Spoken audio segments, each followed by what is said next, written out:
Before we begin, I want you to imagine dedicating your life to someone who ends up treating you like a burden. Imagine giving everything your time, your energy, your love, and then being told you're just in the way. This story isn't fiction. It's my truth. A truth I stayed silent about for too long. If you've ever felt unappreciated, invisible, or taken for granted, stay with me. This isn't just my story. It might be yours too. Before we begin, subscribe to the channel and tell me in the comments where you're watching from.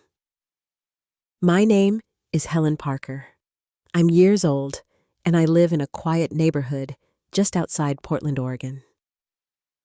I never thought I'd be telling my story to the world like this. But here I am, because silence, I've learned, is where resentment grows. And I've been silent for far too long. It started after I left my husband. I was in my late 40s, and after years of enduring his anger, his manipulation, his quiet cruelty, I walked away. It nearly broke me, but I did it. I left for my own sanity and for my daughter, Sarah. She was in her early 20s back then, finishing college so full of potential. I thought she'd be proud. I thought she'd understand. But instead, she turned cold. She said I gave up on our family, that I broke everything. She blamed me. Still, I stayed close. She married young, had children fast. Her job demanded long hours, and her marriage, well, it didn't last. Suddenly, she was a single mom of 2. And I was there, always there. I moved into the guest house behind her place. I cooked meals. I changed diapers. I drove the kids to school, to soccer practice, to birthday parties. I sat through fevers and science projects, first heartbreaks and nightmares. I held it all quietly, without asking for much. I thought that was what love meant. You give, you hold, you show up. But Sarah, she never softened. If anything, she hardened with time. She'd snap at me in front of the kids, roll her eyes, tell me I was too involved, too old-fashioned, too much. You baby them too much, she'd say. They'll never grow up right with you hovering like that. Sometimes, I'd hear her on the phone with friends laughing. My mom, she's basically free childcare with opinions. What can I do? And I'd laugh too quietly from the kitchen, pretending it didn't sting. But it did. Oh, it did. What kept me going were the children, my grandchildren. They clung to me like I was their anchor. They'd run into my arms after school, curl up beside me on the couch. When they got older, they'd talk to me about everything. School crushes, fights with their mom. I knew their hearts. I was their safe place.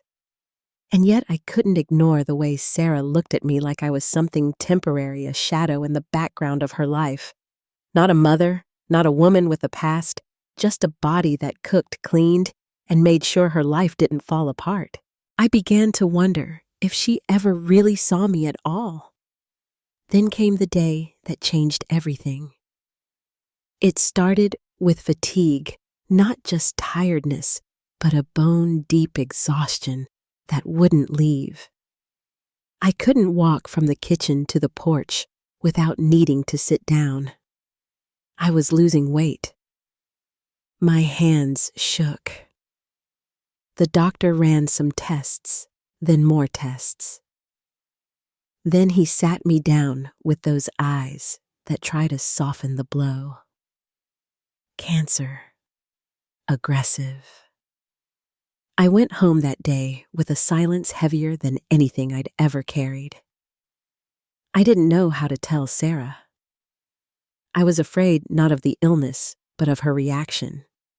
What if she saw it as just another inconvenience? I waited 3 days. Then I told her. She looked up from her phone, blinked, and said, "Oh well, we'll figure something out." Her tone was so flat, so distant. Later that week, she dropped it in passing. "You should probably hire a nurse, Mom. I really don't have the time for all that. That moment, that's when I stopped pretending. She didn't ask how I felt. She didn't offer to take me to appointments, just hire a nurse, like I was someone else's problem now. So I did. I picked up the phone, and that decision made in silence, with a heart still aching, would be the first step toward everything that came next. I just didn't know it yet. The nurse arrived on a Wednesday morning. Her name was Laura Benson, 38 years old with short chestnut hair and kind eyes that had clearly seen a lot.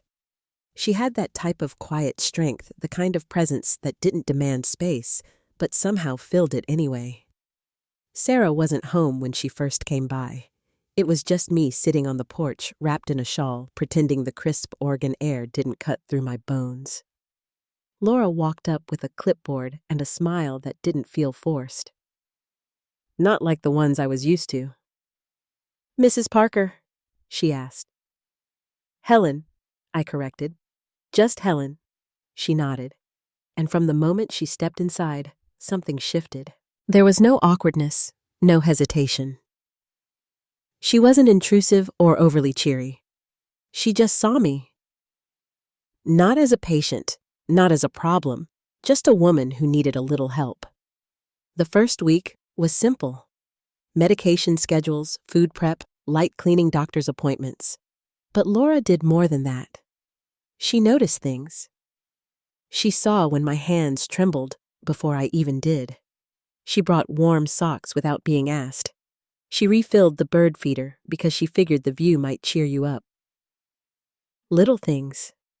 Things Sarah hadn't done in years. It wasn't just her actions.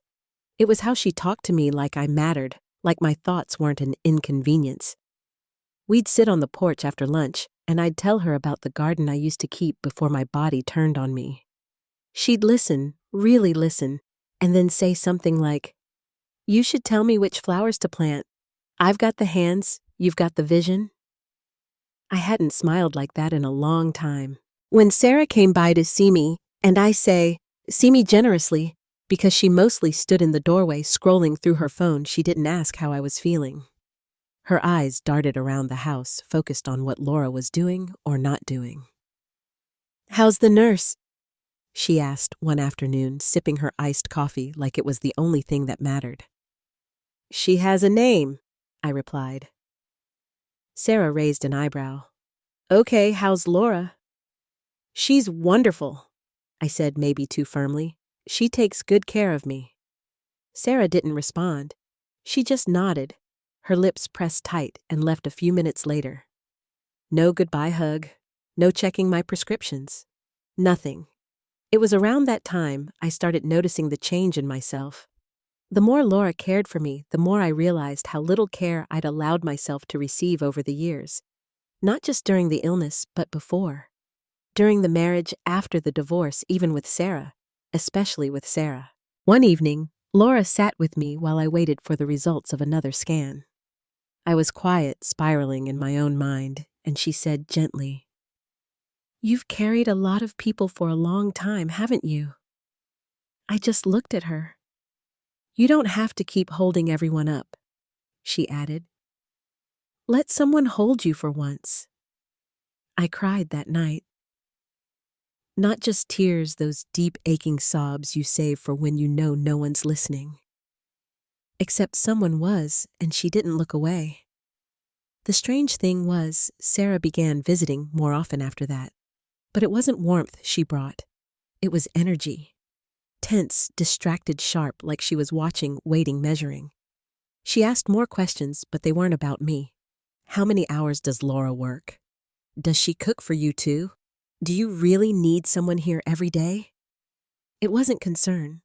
It was possession control, like she was trying to reassert her place in a house she'd long abandoned emotionally. One night after she left, abruptly, Laura looked at me and asked, "Does she always talk to you like that?" And for the first time in my life, I said, "Yes." And I let her. The truth settled between us like a heavy fog. That night, I sat alone in my room and thought about everything I'd given. Time, love, years, and how invisible I'd become in the process. I looked at the framed photos of my grandchildren on the shelf, and then at a picture of Sarah from her wedding. I used to think that photo was beautiful. Now all I saw was distance. The next morning, I called my lawyer. It was time to make a change. Quietly, deliberately, I had nothing left to prove. But I still had something left to protect. The day I met with the lawyer, the air felt different. I could still feel the ache in my joints, the fatigue from the night before. But there was something else bubbling beneath all that. Something I hadn't felt in years. Control. I'd made the call early that morning while Laura was out picking up my medication. It was the same lawyer who had handled my divorce decades ago. He was surprised to hear from me, but kind. We scheduled a private meeting at his office for the following afternoon. I didn't tell Sarah. When Laura drove me there, she didn't ask questions. She simply adjusted the seat warmer in the car, passed me my scarf and said, "Call if you need me." I looked back at her before walking into the building. I wanted to say thank you, but the words stuck in my throat. I think she understood. Sitting across from Mr. Collins, my lawyer was surreal. We were older now. He'd gone gray. I'd lost weight, but he still had that same calm, measured presence. As he flipped through the old paperwork, he glanced up at me and said, "You never updated your will after your divorce, Helen." I nodded. "I know. That's why I'm here." When I told him what I wanted, he hesitated. "Are you sure?" he asked gently. "This isn't a small change." "I'm sure," I replied with a firmness that surprised even me. I didn't want revenge. I didn't want to hurt Sarah. But I also couldn't keep pretending that our relationship was anything other than what it had become, a transaction. And now that I was finally being cared for with true compassion, I could see it clearly. My new will named my grandchildren as equal beneficiaries. I made arrangements to set up education trusts for them, and I added Laura not because I owed her, but because she deserved it. She treated me with dignity when no one else did.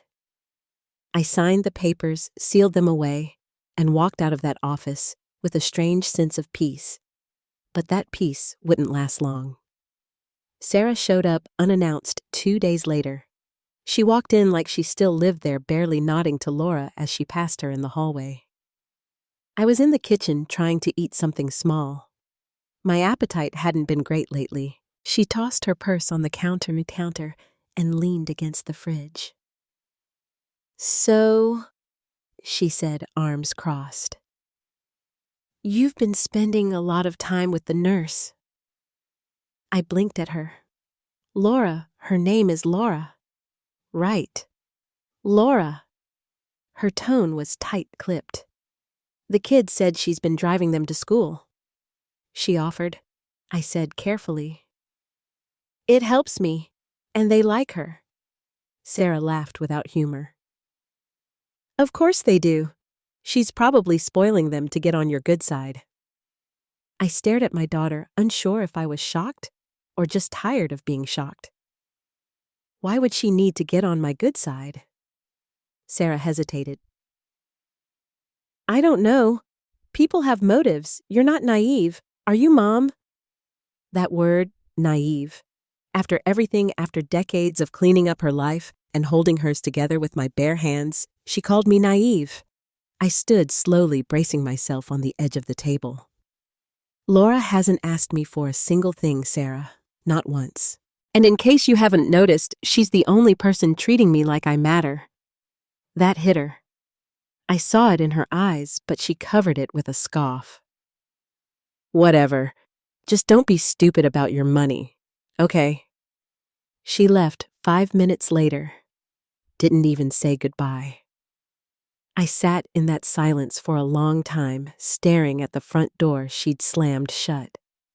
That evening, I found Laura folding towels in the laundry room. She looked up at me with those steady eyes. Rough day, she asked. I nodded. They've all been rough lately. But this one left a mark. Laura didn't push. She just nodded and kept folding.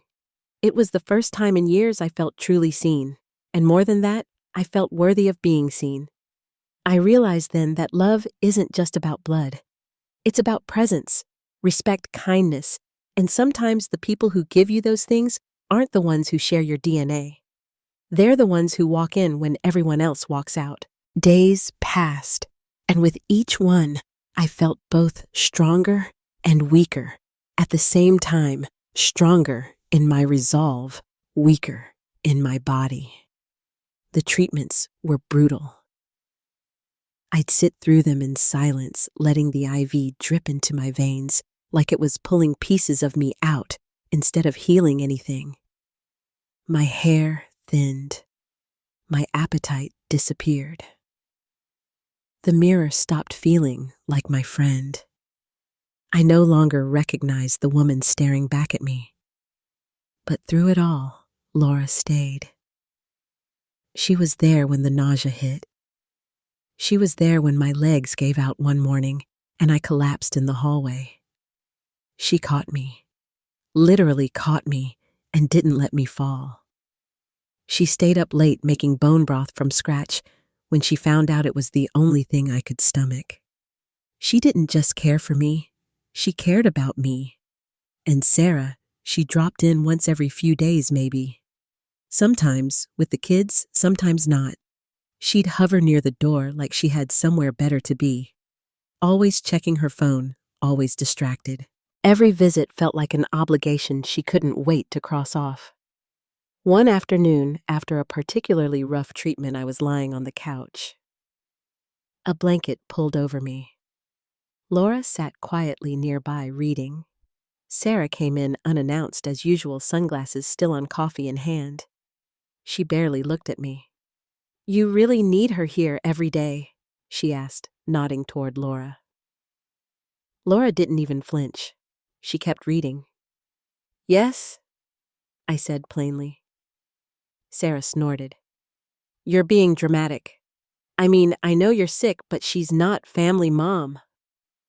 That word again. Family. I turned my head slowly toward her. My voice came out quieter than I expected, but sharper than I intended. "No, she's not. She's something better. She's present." Sarah rolled her eyes and paced the room. "This is ridiculous.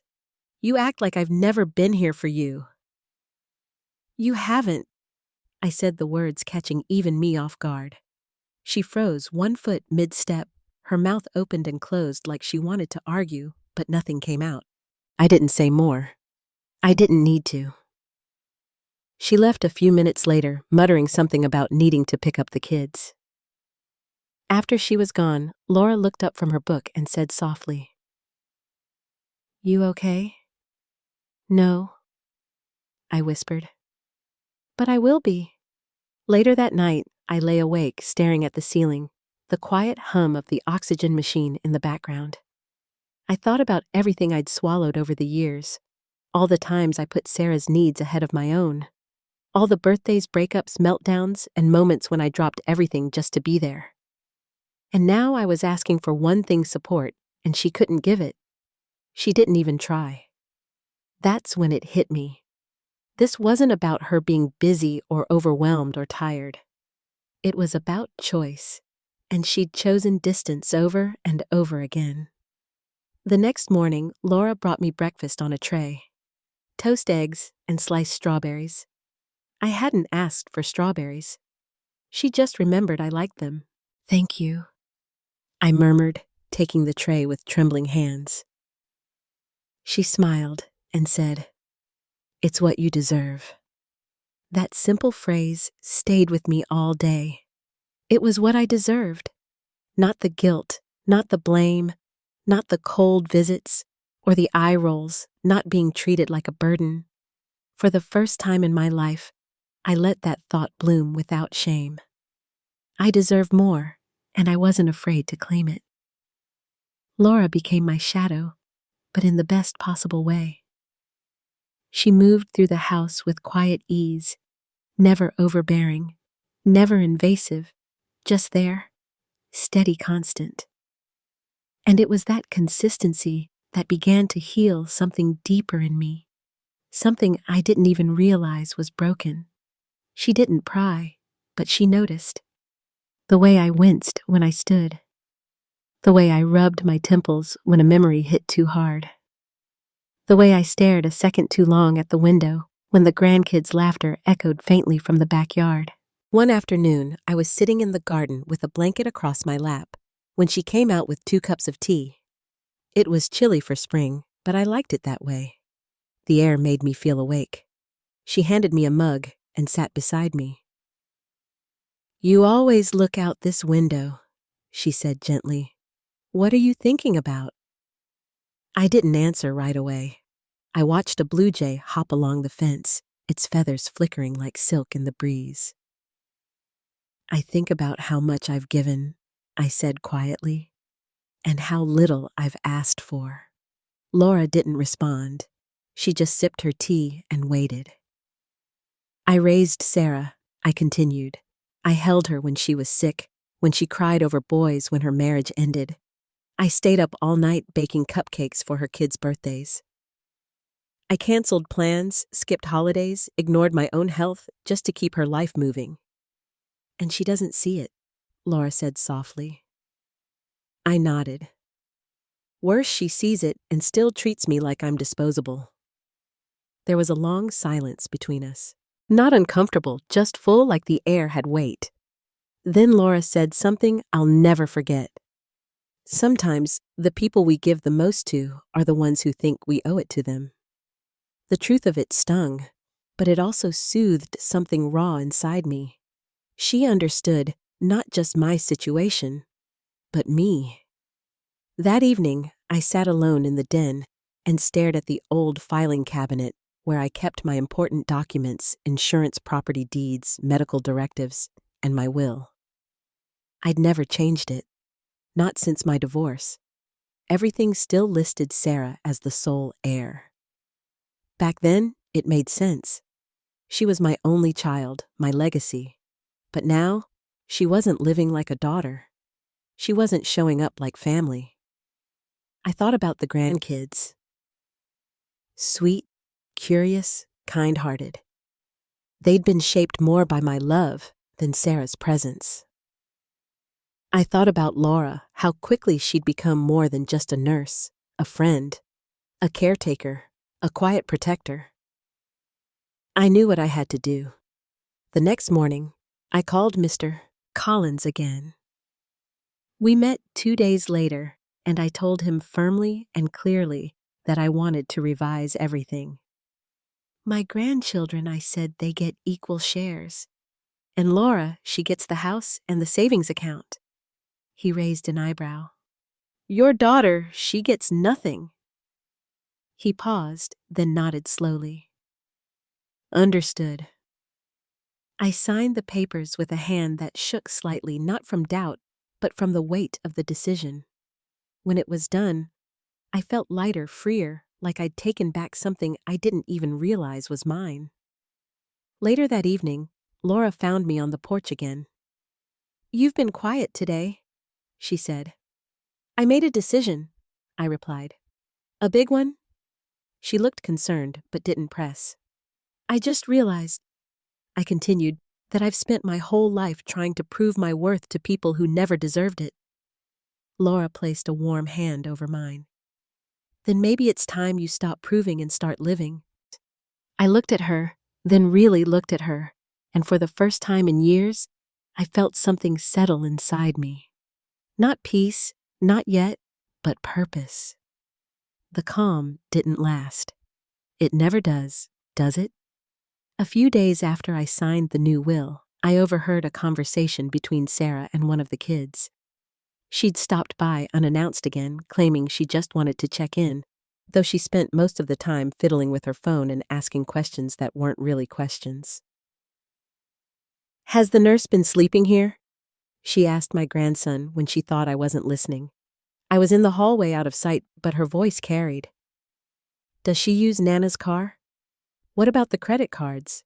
Has she bought anything for herself? My blood turned cold. It wasn't concern. It wasn't worry. It was investigation. I stepped into the room slowly. Sarah, can I speak with you for a moment? She looked up startled, then followed me into the kitchen. What is it? She asked, arms crossed. I looked her square in the eyes. Why are you interrogating my grandchildren about Laura? Her expression flickered. Guilt, annoyance, and then defensiveness. Always defensiveness. I'm just trying to protect you, she said. You're sick, Mom. People like her take advantage of people like you. I didn't yell. I didn't cry. I spoke calmly, evenly, like I was reading off a recipe card. Laura has shown me more respect, more kindness, and more care in a month than you have in 10 years. Sarah scoffed. She's being paid. And you? I asked. What's your excuse? She fell silent. Then she said the words that sealed everything for me. You're being stupid, Mom. You don't even know this woman. You're just lonely. That word, stupid. I stood up slowly, my legs trembling not from weakness, but from rage contained over a lifetime. I may be sick, I said, but I'm not stupid and I'm not lonely. I've just stopped confusing proximity with love. Her face went blank. I knew then that she sensed something had shifted, that the control she thought she had, emotional, financial, moral, was slipping. She left in silence that day, her heels clicking down the hallway like gunshots. Later that night, I sat at the dining table with Laura and told her everything. She listened without interrupting, her face calm, but concerned. Do you want me to step away for a while? She asked gently. Give things some space. No, I said firmly. This is my home. You are not the problem. We sat in silence for a moment. Then I reached for her hand and squeezed it. I need you here. Her eyes softened. Then I'm here. The next week passed quietly. Sarah didn't visit. The kids still came by after school, bright and sweet as always, but I could sense something in their voices, something off. Hesitation, confusion. Sarah had said something to them. I didn't know what, but I could feel it. And then one afternoon, I got a call from Mr. Collins. Your daughter came by my office, he said. My stomach dropped. She asked about your will, pressed for information. I couldn't disclose anything, of course, but she's suspicious. She's angry. I thanked him, hung up the phone, and sat in silence for nearly an hour. Sarah knew, or at least she suspected. That evening, as the sun dipped behind the trees and the sky burned gold, I walked into the garden and stood barefoot on the grass. The air was cool, the wind sharp, but I felt alive. This wasn't about money, it never was. It was about legacy, about what we leave behind, not in bank accounts or deeds, but in people, in love, in memories. And I'd finally decided that my legacy would not be silence. Not anymore. It happened the next morning. The knock on the door wasn't frantic. It was sharp, controlled, the kind of knock that says, I'm not here for pleasantries. Laura opened it. I was just finishing my tea when I heard Sarah's voice cut through the air. I want to talk to my mother alone. Laura didn't flinch. She looked back at me, waiting for a signal. I gave a small nod, and she stepped aside, quiet, steady, present, always present. Sarah stormed into the living room like she owned the place. Her eyes were wild, her face tight. I want the truth, she said. I didn't bother asking about what I already knew. I spoke to your lawyer, she continued. He didn't tell me anything, but he didn't have to. I can feel it. I set my cup down gently. And what do you feel, Sarah? She stared at me. That you're giving everything to her. To Laura, a stranger, over your own daughter. There it was. Not worry, not sadness, not regret, just entitlement. I looked at her for a long time, my silence making her squirm. She hated when I didn't respond. She always had. I gave you everything I had, I said finally. My time, my energy, my life. And you gave me distance, blame, silence. I didn't. Yes, I interrupted quietly but firmly. You did. And when I got sick, you didn't ask how to help. You asked how to delegate. Her arms folded across her chest. Defensive, always defensive. I have kids, Mom. A career. I can't just drop everything. I did, I said. I dropped everything for you over and over for years, and now I need someone, and you're angry that it's not you. She looked away, biting her lip. Then she snapped back. She's manipulating you. She's caring for me, I said. And there's a difference. Sarah's voice rose. You're seriously leaving her everything after all I've done for you. I stood slowly. My body hurt. My legs were weak, but I stood anyway. You never asked what I needed. Not once. You only saw what you thought you were owed.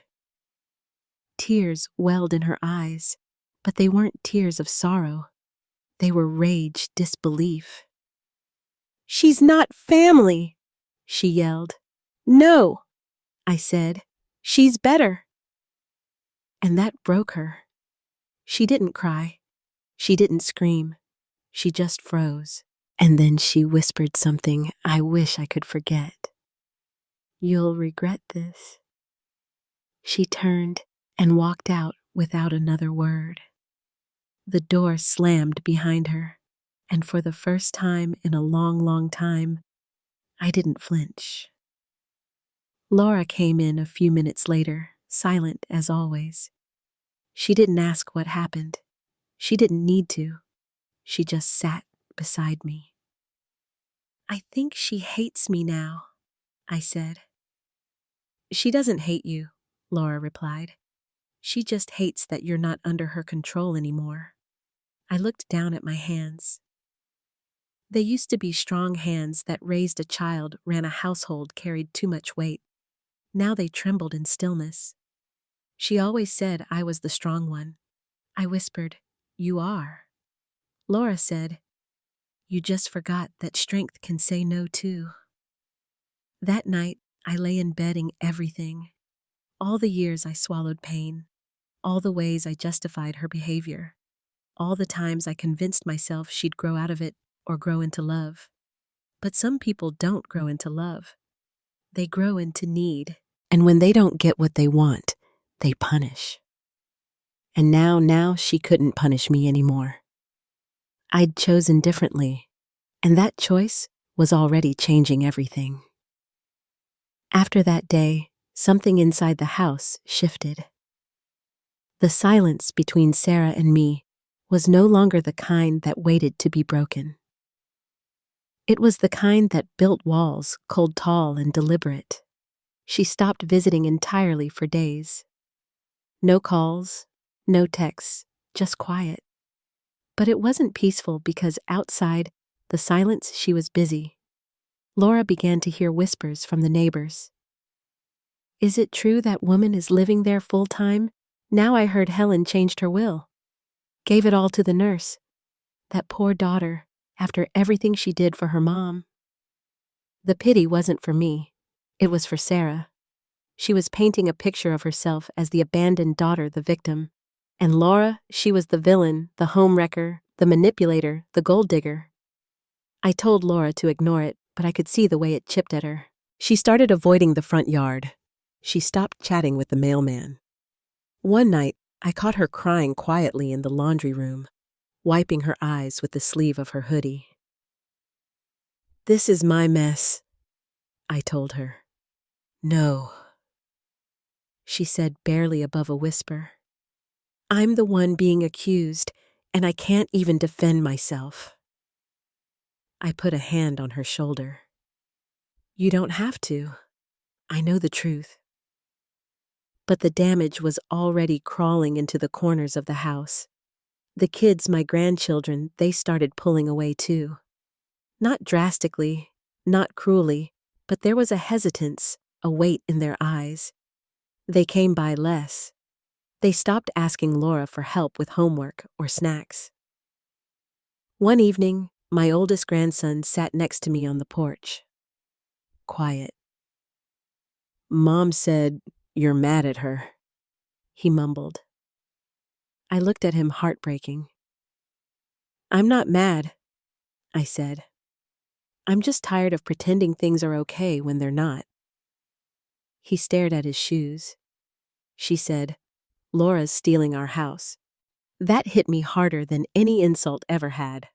Laura came out with lemonade, saw the tension, and paused. I shook my head gently, and she retreated without a word. I turned back to him. Laura isn't stealing anything. She's taking care of me. He didn't answer. He just nodded, uncomfortable, and changed the subject. After he left, I sat in the dark for a long time. Laura joined me again, and we watched the porch lights from the houses down the street flicker on, one by one.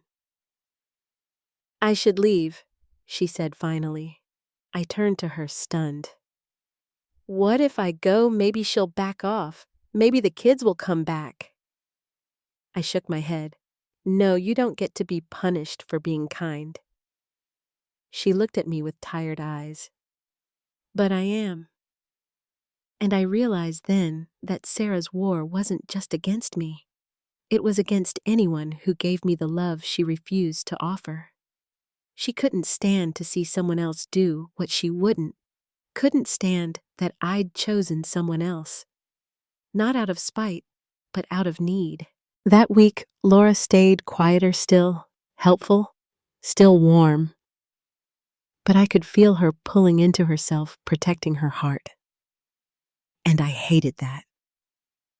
Sarah didn't just want to punish me. She wanted to erase Laura from my life. But I had made my choice, and now I had to protect it. The moment everything cracked open didn't come with yelling or slamming doors. It came in the form of footsteps, heavy, fast, intentional. I was in the living room dozing under a blanket when I heard the front door burst open.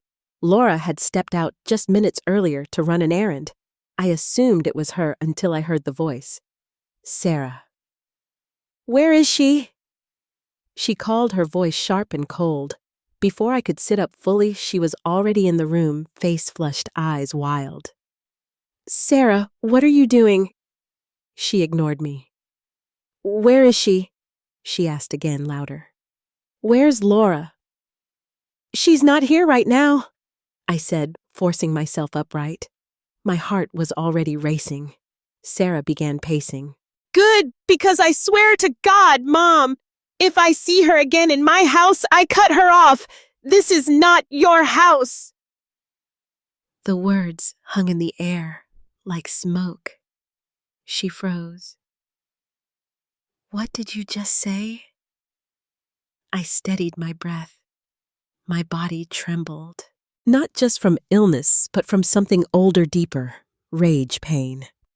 All those years of swallowing every slight, every cold shoulder, every eye roll. It was all boiling up now. You don't live here, I said calmly. You don't get to barge in. You don't get to threaten anyone. I'm not threatening her, she hissed. I'm protecting you. From who? I asked. From the only person who hasn't abandoned me in months. She stared at me, her eyes narrowing. She's using you. I stood, my knees nearly buckling under the weight of the moment. No, Sarah, she's caring for me, something you stopped doing a long time ago. That hit her. She took a step back as if I'd slapped her. I continued, voice low but firm.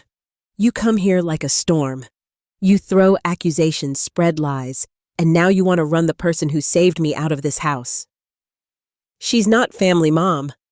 I didn't raise my voice. I didn't need to. Neither are you anymore. That broke her. Her face, crumpled lips, trembling eyes, filling fast with tears she wouldn't let fall. You don't mean that, she whispered. I didn't respond, because part of me did. She looked around the room as if seeing it for the first time. The photos of the grandkids on the shelves. The quilt Laura brought home from the thrift store because it looked like something cozy. The stack of medical forms organized neatly by the front door. This wasn't her space anymore. It hadn't been for a long time. She turned toward the door, voice sharp and brittle. You're going to regret this. I didn't stop her. I didn't follow. I just sank back into the couch and let the silence wrap around me like a second skin. Laura came home a few minutes later. I didn't say anything at first. She sat down. The groceries looked at me and knew she was here. I nodded. Laura sighed, her shoulders sinking. I think I need to stay somewhere else for a while, she said. I looked up at her eyes, tired but clear. No, she's the one who needs to leave, not you. That night, I lay awake again, but not from fear or regret. For the first time in decades, I had drawn a line and I wasn't stepping back. I thought Sarah had reached her limit, that after our last confrontation she'd retreat, maybe even reflect. But I was wrong. She didn't retreat. She retaliated. It started subtly. A letter in the mailbox from a local probate attorney. A formal request to verify the validity of my new will. A few days later, I received a notice that she'd filed a petition claiming I'd been unduly influenced while drafting it. Laura found the paperwork first. She brought it in her face, pale hands shaking. Did you know about this? I didn't, but I wasn't surprised. Sarah wasn't just hurt. She was humiliated, and humiliation in her world demanded action. It didn't matter that Laura had never asked me for a penny. It didn't matter that my mental faculties were intact.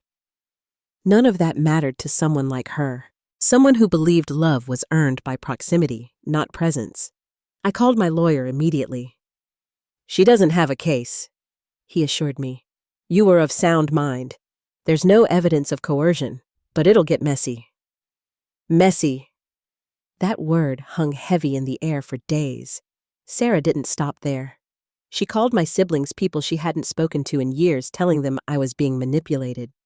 She contacted the neighbors, even tried to convince my doctor to sign off on a statement questioning my capacity. He refused. Bless him. But still, the damage rippled. People looked at me differently at the pharmacy. I heard whispers in the grocery store. Even the nurse at my oncology clinic hesitated when she asked, "Do you have family supporting you through this?" And through it all, Laura stayed. She never asked me to defend her, never complained. She just kept showing up, refilling my pill organizer, prepping my bland meals, and sitting beside me during the hardest nights when the nausea came in waves. One morning, I found her outside cleaning the front porch in silence. Her shoulders were tense, her movements sharp. I stepped out, clutching my robe. You okay? I asked. She hesitated. Then she turned to me and said, I never wanted this. I knew what she meant. I didn't come here for money or property or a legacy. I just came to help. I nodded. And you did more than you know. Her eyes filled, but she blinked the tears away. Then why does it feel like I'm being punished for it? I didn't have an answer. That night, Sarah showed up again. No knock, just the sound of the front door creaking open like a storm on the horizon. Laura was in the kitchen. Sarah made a beeline straight for me. You don't see it, do you? She said, standing over me. She's isolating you. She's made you believe I'm the enemy. I stared at her. You made yourself the enemy, Sarah. Her face twisted. I am your daughter, and I am your mother, I said quietly. A mother you've taken for granted your entire adult life. She turned ready to leave, but then stopped at the hallway where Laura stood frozen. They locked eyes, and for a second, I saw it. Pure, unfiltered hate in Sarah's expression. It wasn't jealousy, it was fear. She was losing control, losing her narrative, and worst of all, losing her image of herself as the good daughter. I spoke before she could. If you keep attacking the people who love me, you won't just lose the inheritance, you'll lose me. She didn't say another word, just slammed the door behind her like a warning shot. The next morning, I called my lawyer again. I want everything documented, I told him.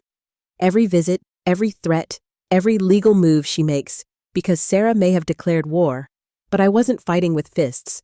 I was fighting with clarity, with truth, with boundaries. Long overdue. The cancer spread faster than we expected. By late summer, I was thinner than I'd ever been. My body was a collection of bones and bruises, and my skin carried the pale yellow tint of too much medication, too little nourishment. The simplest things, bathing, brushing my hair, standing, became victories. But Laura never wavered. She adjusted everything around me without ever making me feel less than. She treated me with the same dignity on my weakest days as she did when I could still walk down to the mailbox by myself. We didn't talk much those days, not because there wasn't anything to say, but because so much had already been said. We'd entered a space where silence was comfort, not emptiness. The grandkids came by less frequently. Sarah didn't bring them anymore, but occasionally they'd come on their own ride, their bikes knock on the back door, sit beside me on the porch without saying much. Their presence was enough. One afternoon, my youngest granddaughter slipped a drawing into my lap, a picture of me and Laura both, with big smiling faces. She'd written my two grandmas in crayon. I couldn't hold back the tears. Laura saw it and froze. Then she knelt beside me and hugged me in silence. That night, I cried harder than I had in months. Not because I was afraid to die, but because I'd finally found what love felt like, and I didn't want to leave it. Then one Sunday morning, Sarah came back unannounced as always. But something about her was different this time. Her makeup was minimal. Her clothes were simple. No designer handbag, no flashy sunglasses, just her, and a small weathered envelope in her hand. Laura was in the backyard. Sarah walked in, stood in front of me, and didn't say a word for what felt like forever. Then she placed the envelope on the table. "What's this?" I asked, my voice raspy. "A letter," she said, "from Dad. One I found after he died. I never told you." My hands trembled as I picked it up. The handwriting was unmistakable. He'd written it to her years ago. And in it, he admitted what I'd always known, that he was cruel, that I'd left to save myself, that I'd done the right thing, and he told her to forgive me. Tears slid down my cheeks as I finished reading. Sarah stood still, tears in her own eyes. "I blamed you because it was easier than blaming him, and then I just kept doing it even when I knew better." I looked up at her, and now I asked, her voice cracked, "Now I know I failed you." The pain in her voice was real. Not performative, not dramatic, just human. Laura returned just as the moment reached its peak. She paused in the doorway, unsure. Sarah turned to her. "I was wrong about you," she said. "I let my pride get in the way. I let fear run everything." Laura nodded slowly, saying nothing. Then Sarah turned back to me. "I don't expect anything," she whispered. "Not forgiveness, not the house, not a place back in your life. I had to say it. And for the first time, I believed her." I reached for her hand. I don't hate you, Sarah, I said, but I can't pretend we're not different now. She nodded. I know. She left a few minutes later. No drama, no slamming doors, just quiet. The kind that feels like the closing of a very long, very painful chapter. Laura sat beside me as the sun dipped lower behind the trees. You okay? She asked. I nodded. I'm tired. And I was. But not just from the cancer. I was tired of carrying the weight of unspoken truths. Tired of begging for love in places where it was rationed like currency. But now I'd said everything that needed to be said, and I'd heard what I needed to hear. Forgiveness isn't a door swinging open. Sometimes it's just the lock quietly clicking loose. The day I truly let go wasn't loud. It was quiet, almost ordinary. The sun came in through the kitchen window just right, casting that golden light that makes everything look softer. Laura was humming a tune I didn't recognize while slicing apples. The smell of cinnamon lingered in the air. She'd started baking again, saying it reminded her of simpler times. And me? I was wrapped in my favorite blanket in the armchair by the window, watching the trees move in the breeze like they'd been waiting for me to finally notice them. Sarah came by that afternoon. She didn't announce herself. She didn't have to anymore. There was no makeup this time, no tension in her shoulders, just her holding a small tray with a cup of tea and a scone. Store-bought, but warm. I brought your favorite, she said softly. I smiled. You remembered. She placed the tray in front of me and sat across, folding her hands nervously in her lap. Can I stay a while? You already are. We sat like that for a while. No accusations, no digging through old wounds, just two women, one older one, finally grown, sharing space. She looked at me, eyes red-rimmed. I know things can't go back to how they were. They shouldn't, I said gently. But that doesn't mean they can't move forward. She nodded slowly. I don't deserve your forgiveness. I sipped my tea. You don't, I said honestly. But I'm giving it anyway. A tear slipped down her cheek. Why? Because forgiveness, I said, isn't about freeing you. It's about freeing me. Laura came in then, pausing when she saw Sarah. They locked eyes, and I held my breath. I'm sorry, Sarah, she said quietly. For everything I said, for everything I tried to do. Laura nodded, her expression unreadable. Thank you. That's all. Not a hug, not a grand gesture, just mutual acknowledgement like survivors of different storms. Standing on the same patch of land for the first time, Sarah stayed for dinner that night. She helped Laura in the kitchen. They didn't talk much, but there was no tension, just a new fragile truce. After everyone left the room, I reached for the folder that held the updated will. I opened it one last time, reread the names, the distribution, everything exactly the way I'd chosen. I didn't change a thing, not out of spite, but because the decision had never been about punishment. It had been about truth. Sarah was no longer the center of my story. And that was okay. She was still part of it, but not the axis around which I spun. My legacy would be what I left behind in the hearts of those who loved me out loud. The grandchildren who would remember my laugh, not my silence. The woman who showed me kindness when the world turned cold. The version of myself that finally chose peace over obligation. That night, I wrote a letter, not to Sarah, not to Laura, but to myself. I wrote that I was proud of the woman who finally said enough, that I was proud of the grandmother who gave her heart without conditions, that I was proud of the woman who stopped asking to be chosen and chose herself instead. I folded the letter, placed it in the drawer beside my bed, and lay down with the softest smile. This story didn't end in revenge. It ended in freedom. And that, after everything, was more than enough.